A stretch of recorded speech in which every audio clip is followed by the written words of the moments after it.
আমরা এইচটিএমএল আর জাভাস্ক্রিপ্ট করার সময় যদিও সেখানে ডাইরেক্ট আমরা হ্যালো ওয়ার্ল্ড বা যা ইচ্ছে লিখতে পারি, তা আমরা কেন জাভাস্ক্রিপ্ট দিয়ে গেট এলিমেন্ট বাই আইডি লিখি? আবার কেনই বা সেখানে কনসোল লগ ব্যবহার করা হয়? সেটা একটু জানার চেষ্টা করি। সেটা হচ্ছে কি, এইচটিএমএল এ বাই ডিফল্ট কাজ করে। যেমন এখানে আমরা এইচটিএমএল লিখছি যে হ্যালো ওয়ার্ল্ড, আর যেটা আমাদের ওয়েব পেজে একদম শুরুতে আসছে। এক্ষেত্রে আমরা আবার জাভাস্ক্রিপ্টের আন্ডারে কনসোল ডট লগ যে হ্যালো ওয়ার্ল্ড লিখছি, যেটা আমাদের এখানে হ্যালো ওয়ার্ল্ড আসছে। আবার এখানে আমরা একটা এইচ অন নিয়ে তার মধ্যে গেট এলিমেন্ট বাই আইডি দিয়ে সেখানে আমরা টেক্সট কন্টেন্ট দিয়ে দিচ্ছি হ্যালো ওয়ার্ল্ড, এবং যেটা বড় করে আসছে। এই তিনটা ব্যবহার কেন করা হয়?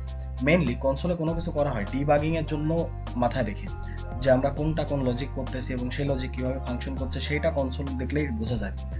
আর বাই ডিফল্ট এইচটিএমএল এ যেটা হয় সেটা একদম কনস্ট্যান্ট হয়ে যায়, যেমন এই হ্যালো ওয়ার্ল্ড আর কিছু করলে একমাত্র এইচটিএমএল এর চেঞ্জ ছাড়া পরিবর্তন করা যাবে না।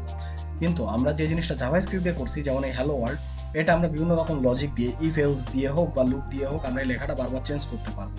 তো এটাই হচ্ছে বেসিক ব্যাপার, অ্যান্ড দ্যাটস ইট।